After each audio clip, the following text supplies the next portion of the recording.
Assalamualaikum warahmatullahi wabarakatuh. Khawlah binti Sa'labah adalah seorang sahabat perempuan yang memiliki paras cantik nan jelita. Beliau diperistri oleh seorang laki-laki bernama Aus bin Ash-Shamit. Suatu ketika, sang suami, Aus bin Shamit, melihat sang istri sedang melakukan sholat di rumahnya. Selama sang istri dalam sholatnya, Aus terus memandanginya dari arah belakang. Ia sungguh terkesan dengan keindahan tubuh istrinya, terlebih ketika Khawlah sedang bersujud. Bahagian belakang tubuhnya membuat Aus menginginkan istrinya.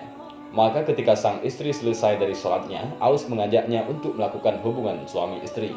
Namun, Khawlah menolak. Atas penolakan ini, Aus marah besar hingga akhirnya keluar kalimat yang menjadikan Khawlah tertalak. Kepadanya dengan emosi Aus mengatakan, "Bagiku engkau laksana punggung ibuku." Dalam tradisi masyarakat Arab kala itu, menyamakan istri dengan punggung ibu suami adalah cara suami untuk menceraikan istrinya.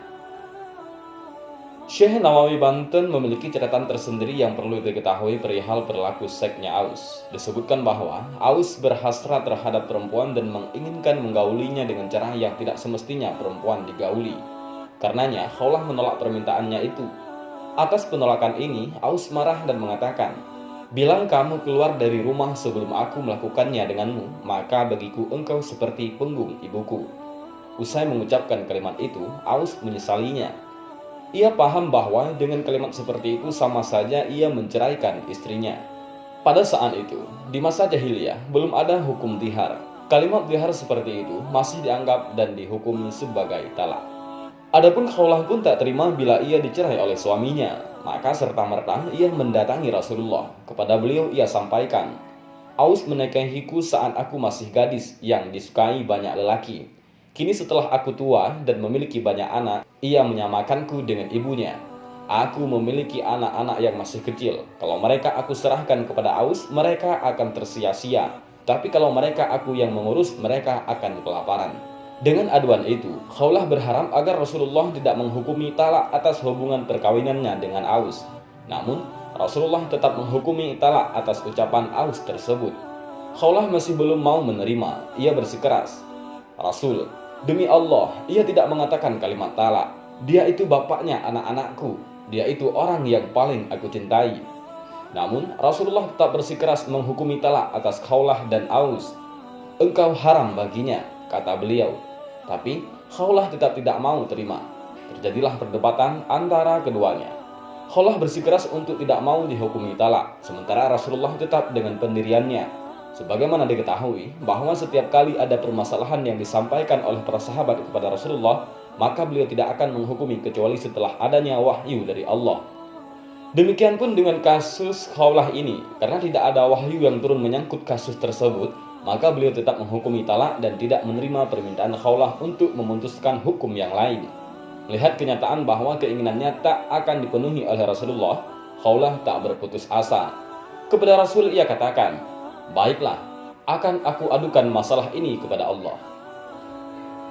Maka kemudian Khawlah mengadahkan kepalanya ke arah langit. Dengan suara lantang ia berseru, "Ya Allah, aku mengadu kepadamu, turunkanlah solusi bagi masalahku ini melalui lisan nabimu." Ia terus mengadukan masalahnya kepada Allah. Di saat seperti itulah wajah Rasulullah terlihat berubah. Kepada beliau turun ayat yang menghukumi bahwa masalah Khawlah dan suaminya itu adalah masalah dhihar, bukan talak. Seorang suami yang memelihara istrinya dan berkeinginan untuk mencabut ucapannya itu, maka ia tidak boleh menggauli istrinya kecuali setelah memerdekakan seorang budak. Bila tidak mampu memerdekakan budak, maka berpuasa selama 2 bulan berturut-turut. Dan bila tidak mampu, maka memberi makan kepada 60 orang miskin. Ayat yang dimaksud yang turun atas permasalahan Khawlah ini adalah ayat 1-4 dari surah Al-Mujadalah. Demikianlah Khawlah binti Sa'labah, perempuan dari kalangan sahabat yang tidak saja mengadukan permasalahannya kepada Rasul, tapi juga kepada Allah. Sahabat perempuan yang aduannya didengar dan dikabulkan oleh Allah, dan karenanya terbentuklah hukum dhihar dalam syariat Islam. Kisah ini banyak ditulis oleh para ulama tafsir dalam berbagai kitab mereka, di antaranya oleh Syekh Nawawi Banten dalam kitab Al-Munir lil Ma'alimit Tanzil. Imam Al-Qurtubi dalam kitab tafsirnya Al-Jami' li Ahkamil Quran menuturkan sebuah cerita Suatu ketika, saat Sayyidina Umar bin Khattab bersama beberapa orang berkendara menunggangi khimar. Dalam perjalanan itu, mereka bertemu dengan Khawlah binti Sa'labah. Khawlah kemudian menghentikan perjalanan Umar bin Khattab dan teman-temannya. Kepada khalifah kedua itu, Khawlah kemudian memberikan banyak nasihat dan didengarkan dengan seksama oleh Umar. Ia berkata, "Wahai Umar, engkau dahulu diundang dengan Umair, lalu engkau dipanggil Umar, dan kini engkau diundang dengan sebutan Amirul Mukminin. Takutlah engkau kepada Allah. Wahai Umar, sesungguhnya orang yang yakin dengan kematian, maka ia takut kehilangan. Orang yang yakin dengan hisab, ia takut pada azab." Umar bin Khattab terus mendengarkan nasihat Khawlah, hingga ada yang mengatakan kepadanya, "Wahai Amirul Mukminin, apakah engkau berhenti hanya untuk mendengarkan ucapan perempuan tua ini?" Mendengar ucapan tersebut, Umar bin Khattab menjawab, "Demi Allah, seandainya perempuan ini menahanku dari awal hingga akhir siang, aku tak akan berhenti mendengarkannya kecuali untuk melakukan salat maktubah. Tidaklah kalian mengenal siapa perempuan ini? Dia adalah Khawlah binti Sa'labah. Allah telah mendengarkan ucapannya dari atas 7 langit. Bila Tuhan semesta alam mau mendengarkan ucapannya, pantaskah bila Umar tak mau mendengarnya?" Dan inilah salah satu kisah sahabat perempuan yang mengadukan permasalahannya kepada Rasulullah, namun didengarkan oleh Allah. Mudah-mudahan kisah singkat ini mendapat pelajaran bagi kita semua.